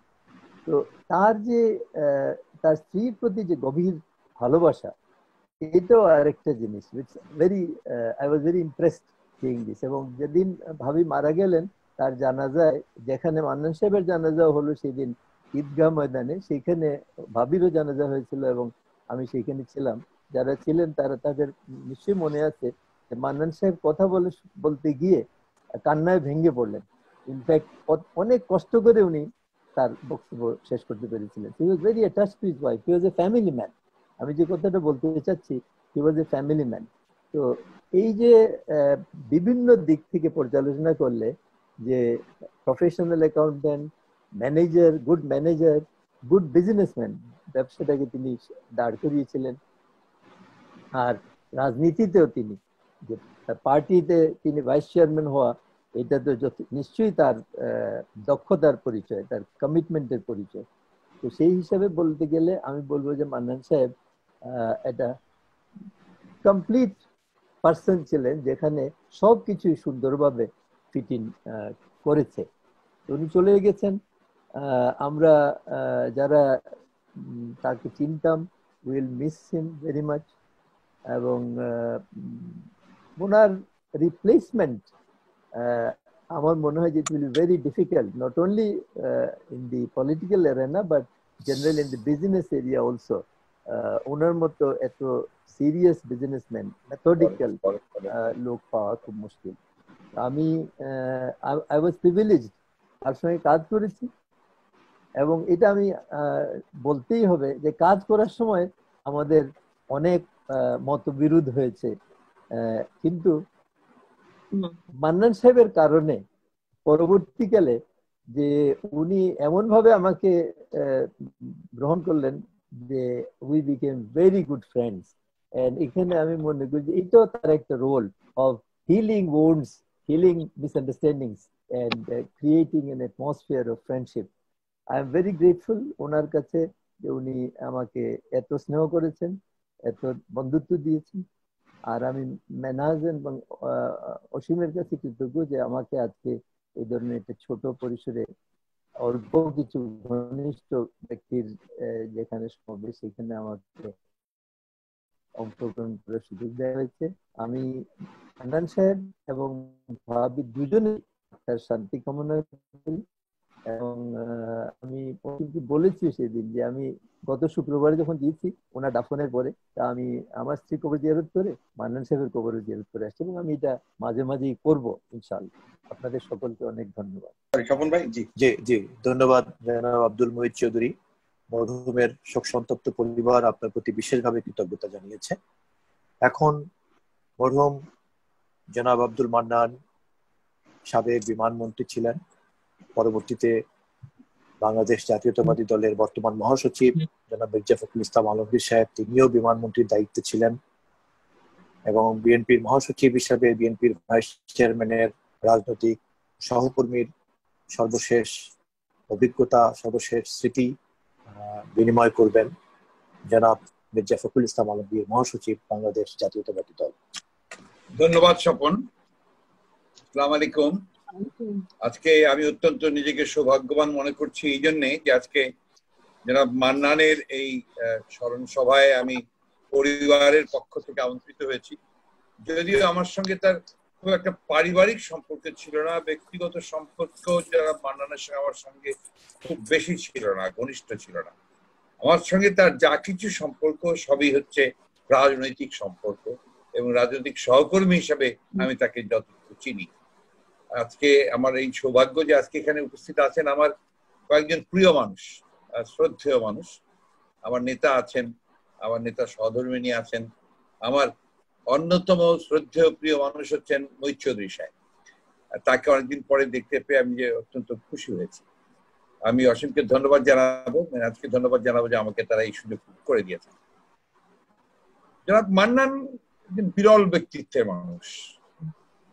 সহজে আজকালকার সময় এই ধরনের ব্যক্তিত্ব, বিশেষ করে যেটা মুহিত চৌধুরী সাহেব বললেন, রাজনীতিতে পাওয়া বেশ দুষ্কর। যদিও তার প্রজন্মের মানুষেরা প্রায় এই একই ধরনের ছিল, অনেকেই, সবাই না অনেকেই। তো সেই জন্য একটা সত্যি বিরল একটা ব্যক্তিত্বের মানুষ, অত্যন্ত পরিমার্জিত, পরিশীলিত। এমনকি তিনি যে বক্তব্য রাখতেন, তার যে শব্দ চয়ন করতেন, সেই শব্দগুলো ছিল আপনার বেশ মনে হয় যে একটা মেপে নেওয়া। তিনি লিখতেন, প্রায় তার লেখা পত্রিকায় বেরোত, এবং সেখানে বিভিন্ন বিষয়ের উপরে তিনি লিখতেন। ট্রাফিকের উপরে লিখতেন, ফ্লাডের উপরে লিখতেন, ইলেকট্রিসিটির উপরে লিখতেন। অর্থাৎ দেশের সমাজের বিভিন্ন বিষয়গুলোর দিকে তার নজর ছিল, সেগুলো তিনি পড়াশোনা করতেন, বোঝা যায়, সবাই যারা বুঝতেই পারতেন তার শব্দ চয়নের মধ্যে দিয়ে। একজন সফল মানুষ, সাকসেসফুল ম্যান, ছাত্র অবস্থায়, লেখাপড়ায়, কর্মজীবনে, প্রফেশনে, রাজনীতিতে, যেটা মুহিত বলেছেন যে কিন্তু উনি ওনার এলাকাতে খুব জনপ্রিয় মানুষ। সবচেয়ে বড় যেটা আমি মনে করি যে অ্যাচিভমেন্ট ছিল যে আমাদের নেত্রী দেশনেত্রী বেগম খালেদা জিয়া তাকে খুব পছন্দ করতেন, এবং তাকে তিনি কাজে বিভিন্নভাবে কাজ দিতেন এবং কাজগুলো তিনি অত্যন্ত সুন্দর করে আনতেন, যে কারণে তিনি সবসময় তাকে অত্যন্ত পছন্দ করতেন। মান্নান সাহেবের বাসায় আমি একবার রাজনৈতিক কারণে গেছি, কিন্তু আমার যাওয়ার আরেকটা ওকেশন ছিল যখন ওনার স্ত্রী পরলোকগত হলেন। আমি দেখেছি কিভাবে উনি ভেঙে পড়েছিলেন,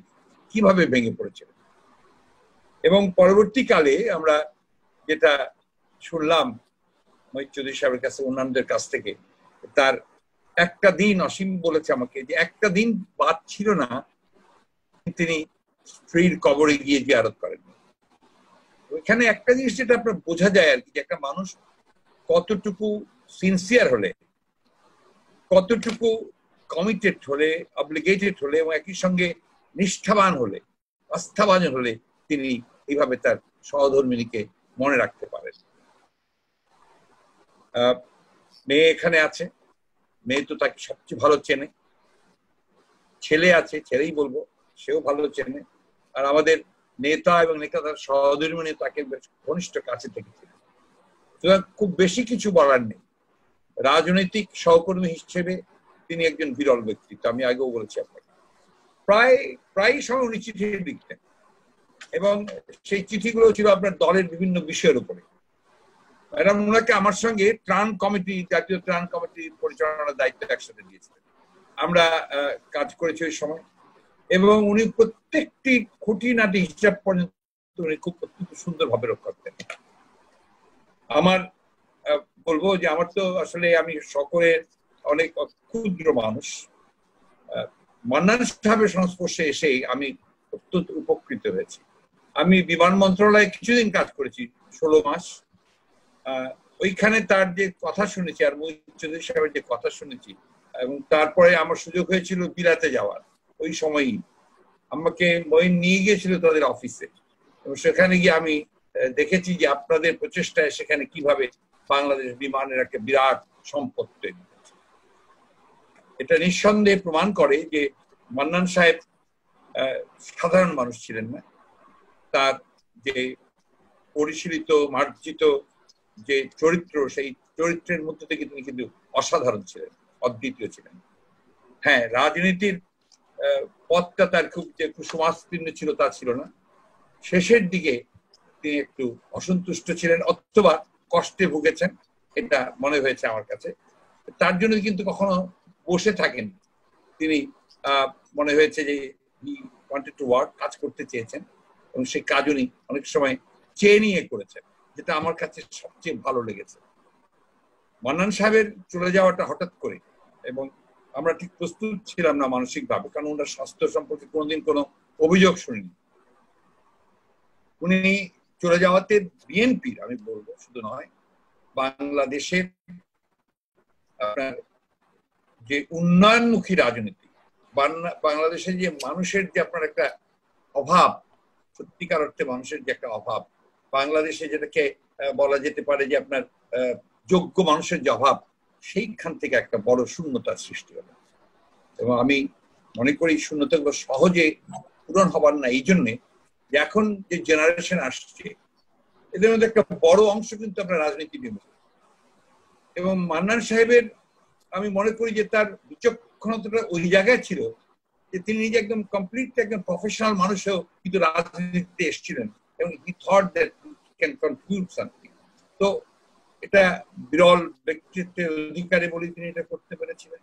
খুব মেথডিক্যাল মানুষ ছিলেন, খুব বলা যেতে পারে কি বলবো এটাকে, মানে মানুষের প্রতি তার সহমর্মিতা ছিল অনেক বেশি, তার এলাকার মানুষের প্রতি, তার সহকর্মীদের প্রতি তিনি সবসময় সজাগ থাকতেন, সচেতন থাকতেন। আমি তার ইলাহি আত্মার মাগফিরাত কামনা করছি। উনি তার ফিরে আসবেন না, কিন্তু তার কাজগুলোকে যদি আমরা ধরে রাখতে পারি, তার যে গুণগুলো ছিল গুণগুলোকে আমরা প্রচার করতে পারি, আমরা পরবর্তী প্রজন্মের কাছে সেগুলো যেন ছড়িয়ে দিতে পারি, তার মূল দায়িত্বটা কিন্তু সন্তানকেই নিতে হবে। এটা অন্যেরা যারা আছেন তারা এখন যে সময়, সেই সময় খুব বেশি পাবেন না। সুতরাং তার কাজগুলোকে সংরক্ষণ করা, তার লেখাগুলোকে নিয়ে বই প্রকাশ করা, তার যেটা একটা প্রস্তাব করেছেন, একজন করেছেন যে একটা ট্রাস্ট গঠন করা, ট্রাস্ট ফাউন্ডেশনের মধ্য দিয়ে তার কাজগুলোকে আরো ছড়িয়ে দেওয়ার চেষ্টা করা, এটাই হবে বোধহয় তার প্রতি যোগ্য সম্মান দেখানো। আমরা তাকে স্মরণ করছি সম্পূর্ণ শ্রদ্ধার সঙ্গে এবং তার অভাব বোধ করছি। আল্লাহ তাকে নেস নসিব করুন। ধন্যবাদ। ফখরুল ভাই, উনি বেশ কয়েকটা বই লিখেছেন যেগুলো পাবলিশ হয়েছে, তার মধ্যে একটা বই পাবলিশ হয়নি। আর উনি আপনারা জেনে আপনারা অবাক হবেন, উনি খুব অসুস্থ থাকাকালীন সময়ে উনি খুব চাপা স্বভাবের একজন মানুষ ছিলেন, কাউকে কষ্ট দিতে চাননি, আমাদেরকেও কষ্ট দিতে চাননি, যার কারণে উনি জানাননি যে উনি এত অসুস্থ। উনি মারা যাবার আগ পর্যন্ত গত 7 মাসে উনি একটা বড় বইয়ের বঙ্গানুবাদ অনুবাদ করেছেন, ইংলিশ ট্রান্সলেশন করেছেন উনি।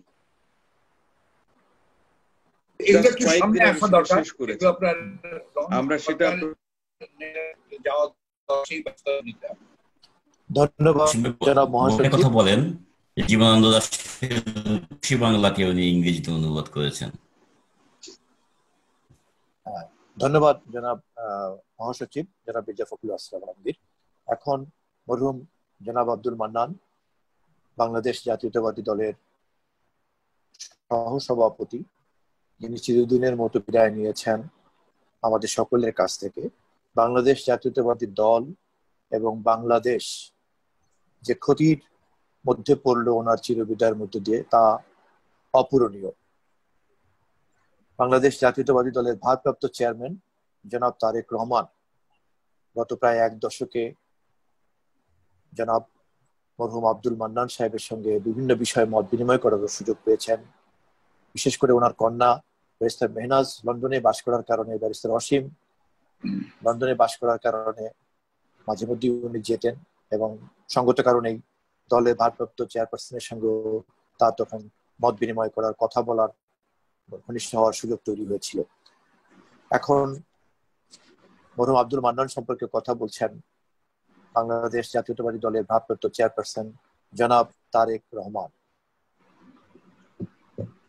ধন্যবাদ। বিসমিল্লাহির রহমানির রহিম। মরহুম আব্দুল মান্নান সাহেবের স্মরণে এই পারিবারিক স্মরণ সভা আমন্ত্রিত অতিথিবৃন্দ এবং অংশগ্রহণকারীবৃন্দ, আসসালামু আলাইকুম। মরহুম আব্দুল মান্নান সাহেবের আত্মার মাগফিরাত কামনা করে আমি সংক্ষিপ্ত বক্তব্য রাখছি। দলের একজন নিবেদিত নেতা হিসাবে, একজন রাজনীতিবিদের গুণাবলী যেমন মরহুমের ভিতরে দেখেছি, তেমনি সঞ্চালক একটু আগে বলেছেন যে ওনার সাথে লন্ডনে কয়েকবার আমার দেখা হয়েছিল এখানে থাকার কারণে, তেমনি ব্যক্তি হিসাবে তার মধ্যে যেসব গুণাবলী ছিল সেগুলো পারিবারিক ঘনিষ্ঠতার কারণে আমার পক্ষে কিছু জানা সম্ভব হয়েছে। বিশেষ করে তৃণমূল বিএনপির কর্মসূচির মাধ্যমেই ওনার সাথে আমার পরিচয় বা যোগাযোগটা বেশি হয়। তখনই তার মেধা এবং যোগ্যতা সম্পর্কে জানানোর সুযোগ। মহাসচিব এখানে এর মধ্যে উল্লেখ করেছেন তিনি দীর্ঘদিন কিন্তু আমাদের দলের, বাংলাদেশ জাতীয়তাবাদী দলের কেন্দ্রীয় ত্রাণ তহবিলের সদস্য সচিবের দায়িত্ব পালন করেছেন। স্বাভাবিকভাবেই এই দায়িত্বটা খুব সেন্সিটিভ দায়িত্ব।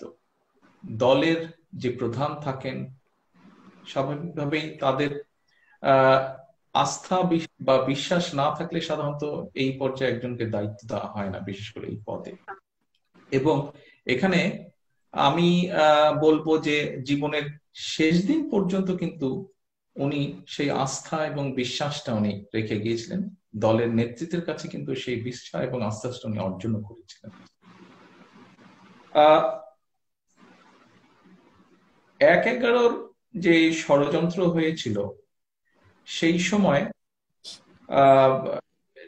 উনি যেভাবে আমার পরিবারের পাশে এসে দাঁড়িয়েছিলেন, আমাদেরকে যেভাবে সহযোগিতা করিয়েছিলেন, সাহস জুগিয়েছিলেন, সেটি যদি উল্লেখ করতে হয় তাহলে সত্যি ওনাকে আলাদাভাবে শ্রদ্ধা করা উচিত বলে আমি মনে করি। আর এরপরেও আরেকটি বিষয় এখানে উল্লেখ করা প্রয়োজন। স্বাভাবিকভাবেই 1/11 সময় দেশে অনেক কিছুর ষড়যন্ত্রের অংশ হিসেবে অনেক কিছু পরিবর্তন হয়েছে। যেমন সেই সময় অনেক ষড়যন্ত্র হয়েছিল, বাট সেটি সফল হয়নি। নির্বাচন কমিশনে সেই সময় একটি আইন করা হলো যে সকল রাজনৈতিক দলকে নিবন্ধিত করা হবে। সেই সময় মান্নান সাহেবকে, মরহুম মান্নান সাহেবকে সেই দায়িত্বটা দেওয়া হয়েছিল। এখানে ব্যারিস্টার অসীম তার বক্তব্যে একটি কথা উল্লেখ করেছে যে একটি রিট পিটিশনের ব্যাপারে। উনি একজন আইনজ্ঞ ছিলেন না, উনি ছিলেন একজন অ্যাকাউন্টেন্ট, কিন্তু উনার আইনের প্রতিও যে দখল ছিল, বিভিন্ন সময় রাজনীতির বিভিন্ন সময় এই বিষয়গুলো লক্ষ্য করা গিয়েছিল। এবং 111-এর সময় যখন এই জিনিসটা, এই আইনটা চালু করা হলো যে নিবন্ধিত হতে হবে সকল রাজনৈতিক দলকে, স্বাভাবিকভাবে বাংলাদেশ জাতীয়তাবাদী দলকেও তখন অ্যাপ্লিকেশন করতে হয়, দরখাস্ত করতে হয় নিবন্ধনের জন্য। এবং সেই সময় কি প্রক্রিয়ায় কিভাবে কি হবে না হবে যাবতীয় বিষয়গুলো কিন্তু মান্নান সাহেবকে দায়িত্ব দেওয়া হয়েছিল, এবং উনি খুব সুন্দরভাবে এই কাজটি সম্পূর্ণ করেছিলেন। এছাড়াও ওনার কাছে আরেকটা অনেক গুরুত্বপূর্ণ দায়িত্ব দেওয়া হয়েছিল। নিবন্ধিত করার পরে স্বাভাবিকভাবেই দলের আয় ব্যয়ের হিসাব, এই জিনিসগুলোকে জমা দিতে হবে। এবং এই কাজটি, এই দায়িত্বটা, এই গুরু দায়িত্ব, দায়িত্ব বলবো না, এই গুরু দায়িত্বটাও কিন্তু উনার উপরে দেওয়া হয়েছিল দলের পক্ষ থেকে। এবং খুবই সুন্দরভাবে তিনি এই দায়িত্বটা পালন করতে সক্ষম হয়েছিলেন। এখানে একটা বিষয় বোধহয় উল্লেখ করা প্রয়োজন।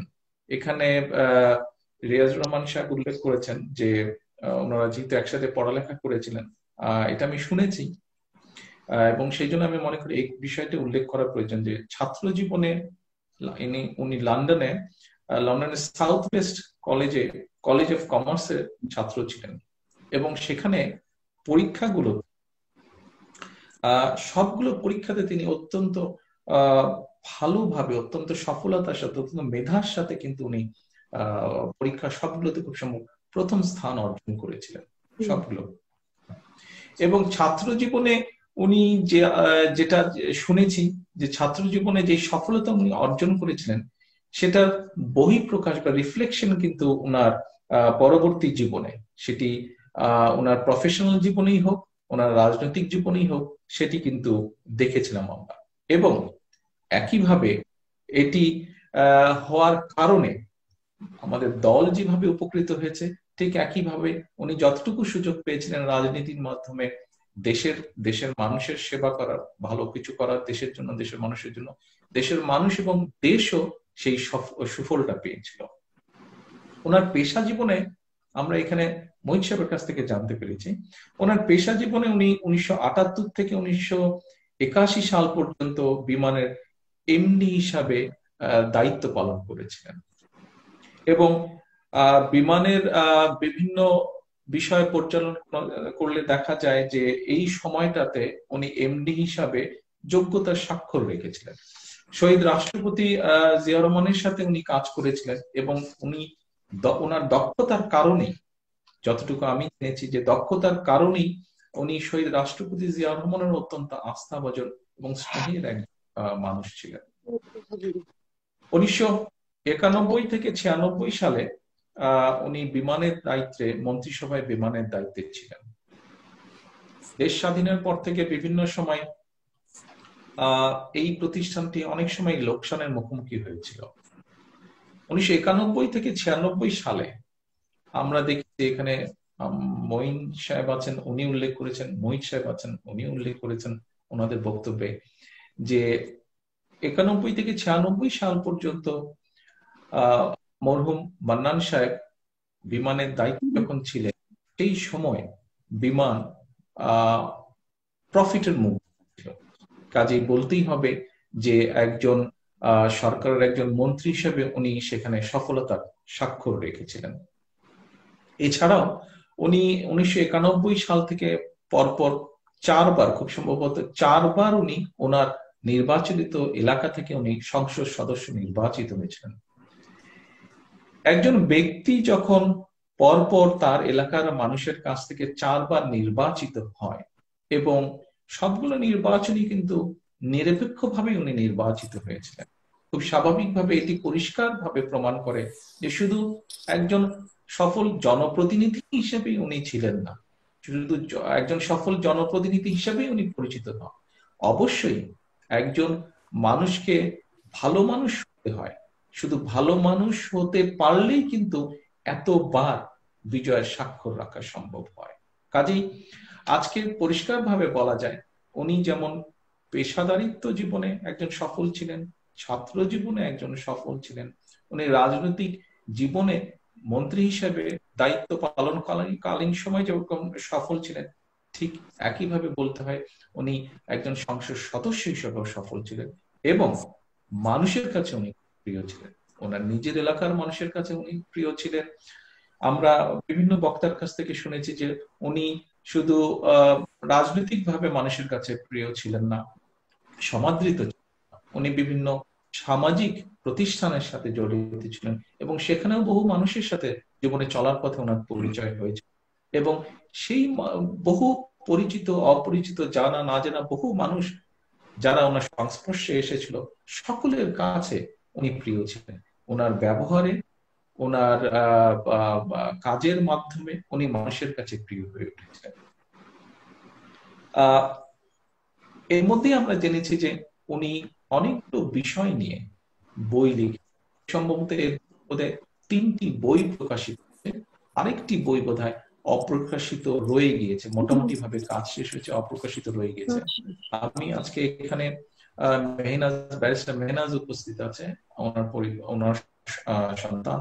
আজকে এখানে ব্যারিস্টার ওনার পরিবারকে আমি অনুরোধ করব যে যেই বইটি প্রকাশিত হয়নি এখনো, আপনারা দয়া করে চেষ্টা করবেন এই বইটি যতটুকু উনি করে গিয়েছেন এই বইটি প্রকাশ করা।